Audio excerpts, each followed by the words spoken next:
10 jours après l'hommage académique de Maurice Kamto à son défunt collègue, le professeur Mononzana, les débats continuent d'être houleux.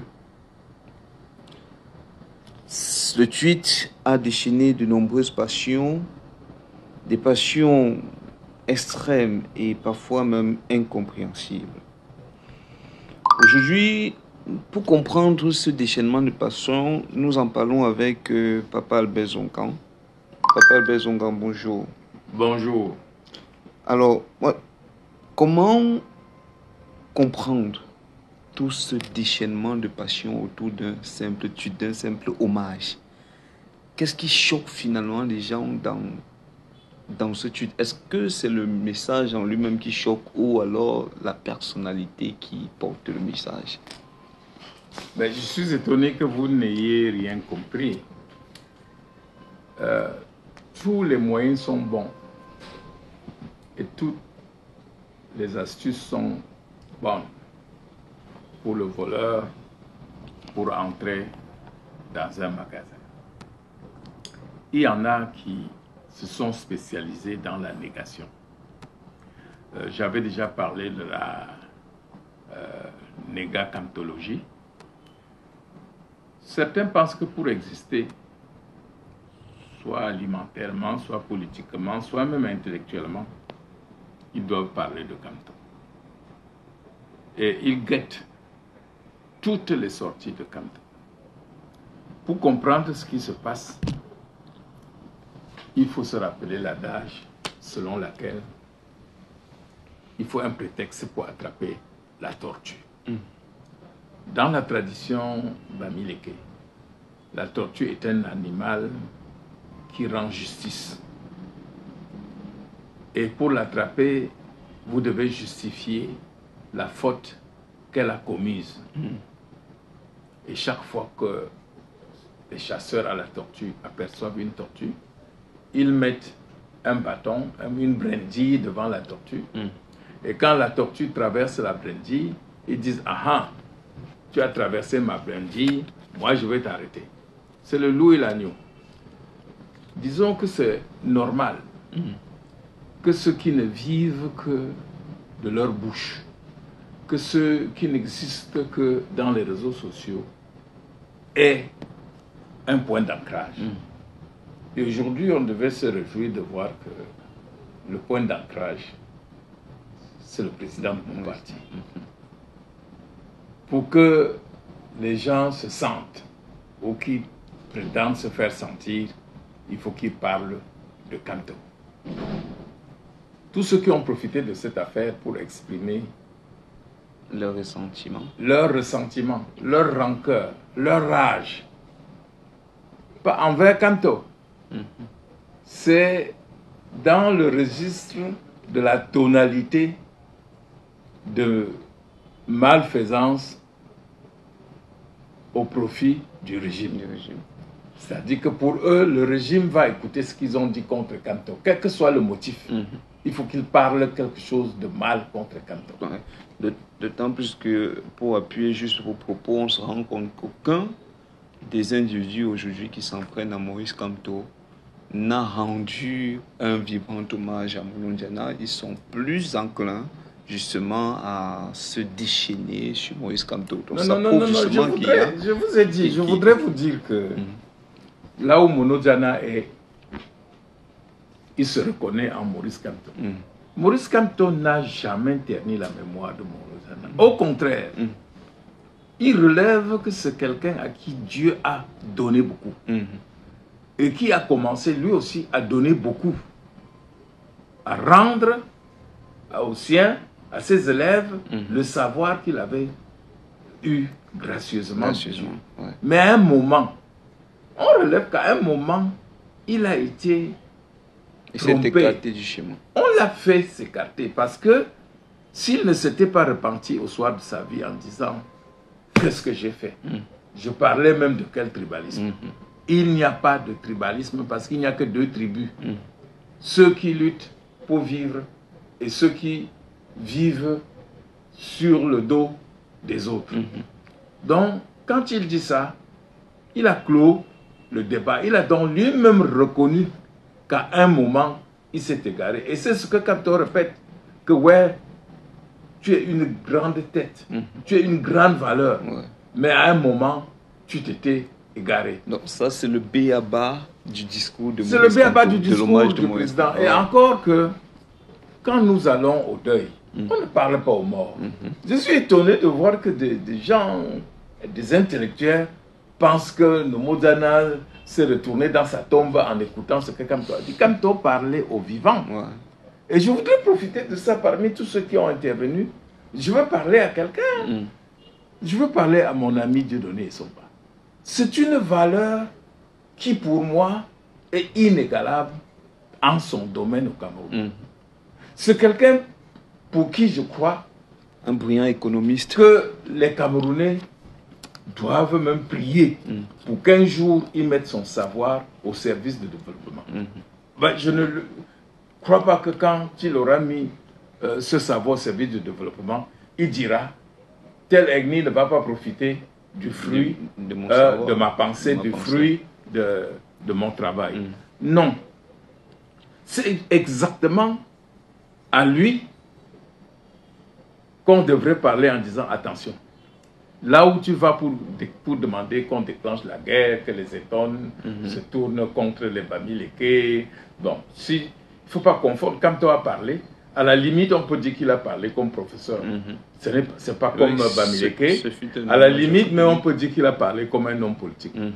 Mais quand tu dis que le MRC ne doit pas faire campagne, tu vois, on a beau être intellectuel, mais la vérité, elle jaillit sans que vous vous rendez compte. On sent donc que vous êtes au service du RDPC. Pour dire que à la Léquier, ça sera comme à Djaïlobo. Personne d'autre que le RDPC n'entrera. Je dis tout simplement, n'écoutez pas ce que les gens disent. La famine ambiante là va faire que de plus en plus, vous méconnaissiez les gens par rapport à leurs propos qui ne cadrent pas avec ce qu'ils sont réellement. Il faut rappeler que le motif pris est grossier. Parce qu'on aurait dit ça d'un autre qui de son vivant avait mérité un respect. On dirait ok. Ça se comprend. Regardez les chefs traditionnels, enfin ceux qui se présentent comme chefs traditionnels, qui en réalité sont des oiseaux. Est-ce que sur le plan traditionnel, ils ont donné un titre à Nomozana de son vivant pour reconnaître sa valeur dans leur tribu? N'est-ce pas, il traversait sa porte pour aller manger chez les ministres, danser et cracher sur lui. Maintenant que ces mêmes ministres chez qui il dansait leur demande d'utiliser sa mémoire, il y a une honte à utiliser la mémoire de ceux que nous avons poussés à la mort. Je voudrais dire donc, quand ceux-là qui se disent chefs se permettent de dire qu'ils enterrent quelqu'un, ça m'amuse. Moi, je suis neuf notable dans mon village. Nous sommes des hommes doubles. Nous sommes vraiment des magiciens. Et un magicien ne sort pas dans la rue pour dire... Quand on fait la magie, on dit toujours magie noire. Ça se fait dans le noir. Quand quelqu'un porte des trucs, il fait du cinéma, c'est qu'il ne fait rien. Ça me rappelle l'école primaire, où le faible, quand il provoquait la bagarre, il criait « Arrêtez-moi pour que je ne le tue pas. Arrêtez-moi pour que je ne le tue pas. » Parce qu'ils savaient qu'au moindre coup de leur adversaire, ils allaient s'étaler au sol, les quatre fers en l'air. Non. Tout ce qui est dit et sera dit autour de cette affaire, ça ne sera que du mensonge. Jusqu'à ce que, quand on donne un autre sujet, mais c'est pas possible, je suis heureux. C'est Kamto qui rythme la vie politique au Cameroun.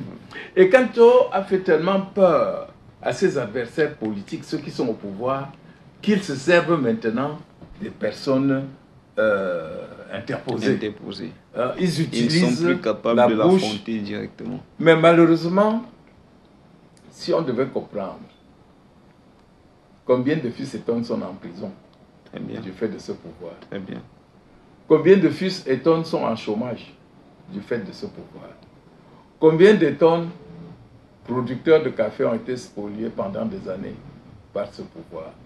Donc, ne ramenez pas Nomozana. D'ailleurs, à ce qu'il se dit, vous n'êtes que ses oncles maternels. Ah. Cet enfant a eu déjà beaucoup de difficultés. Que son géniteur refuse de le reconnaître, c'est déjà grave. Mais que le Seigneur le prenne dans sa coupe pour faire de lui un éminent professeur. Il n'était pas le professeur de cet homme, il n'était pas le professeur de Betty, il était le professeur au service de la science et il a enseigné et les Bamileke, et les Eton, et tout le monde. Donc, je ne veux pas m'attarder sur ce que les affamés peuvent dire en regardant à la direction de leur maître pour voir si un pain va tomber. Je finis en disant, mon frère, mon cher frère Essomba, sors de cette histoire. On a besoin de toi. Ta science n'a pas... Surtout que tu as choisi l'économie. L'économie n'a d'amis que les travailleurs. L'économie n'a pas d'ennemis. L'économie n'a pas... l'économie n'a d'ennemis que des paresseux. Donc le Cameroun de demain aura besoin de toi, quel que soit celui qui sera là. Au contraire du Cameroun d'aujourd'hui, dont les dirigeants t'ignorent par peur. Parce que quand on parle comme toi, on ne peut que faire peur à ceux qui n'ont pas de mérite. Merci. Bien, pour sortir, M. Albert Zongan, est-ce que vous ne pensez pas que finalement Maurice Kamto soit victime de son honnêteté? Est-ce que diriez-vous qu'il est victime de sa trop forte honnêteté sur le cas précis de l'hommage polémique? Vous savez que je suis l'aîné de Maurice Kamto. En effet. Et je peux vous témoigner aujourd'hui que l'honnêteté paye. Des choses que j'ai déclarées dans le passé et pour lesquelles on m'a pourfendu font aujourd'hui ma gloire et ma fierté. Où les gens se disent comment tu avais vu ça. Mais qu'est-ce que Maurice Kamto a fait de miraculeux? Mais à la mort de chacun, on relit sa vie. Et on relit sa vie comme lui-même a relu de son vivant. Voilà le mot d'Anna qui dit, je suis un éminent professeur. J'ai enseigné la philosophie. J'ai eu des thèses. Là où il reconnaît que c'est la normale qui gouverne le Cameroun. La normalité a foutu le camp. Donc quand on dit que voilà quelqu'un qui sait beaucoup, qui a tout donné, mais à un moment, parce que ce que je voudrais qu'on sache, ce qu'on ne dise pas qu'à un moment il s'est égaré. À un moment, on l'a égaré. Et si vous n'êtes pas très fort, le régime là est capable de vous amener à dire vous-même que vous n'existez pas. Le régime que vous voyez là. Il faut être très fort, comme nous, pour choisir le bon moment et fuir. Mais si vous continuez à les côtoyer, ils vont faire de vous ce qu'ils veulent. Ok. Bon, j'estime qu'avec cette sortie, ou bien estimez-vous qu'elle est suffisante pour qu'on n'y revienne plus? Est-ce que vous invitez les Camerounais à tirer un trait sur cette distraction? Non, il n'y a pas eu de distraction. Il y en aura même de pire. Chaque Camerounais aujourd'hui sait ce qu'il attend. Que ceux qui sont rassasiés continuent à manger. Que ceux qui ont faim se battent pour avoir à manger. Et ceux qui ont faim sont nombreux. Et quand on leur dit, pour que vous cessiez d'avoir faim, je vais vous amener sur le chemin du travail, sur le chemin de l'unité, sur le chemin de la prospérité. Pas en vous donnant par rapport à votre tribu des avantages, mais en faisant qu'ensemble nous mettions nos forces au service d'un développement qui profitera national. À tous. Ok. D'accord. Merci, Monsieur Albert Zongan, et à bientôt pour un nouveau postcard. Combien de minutes?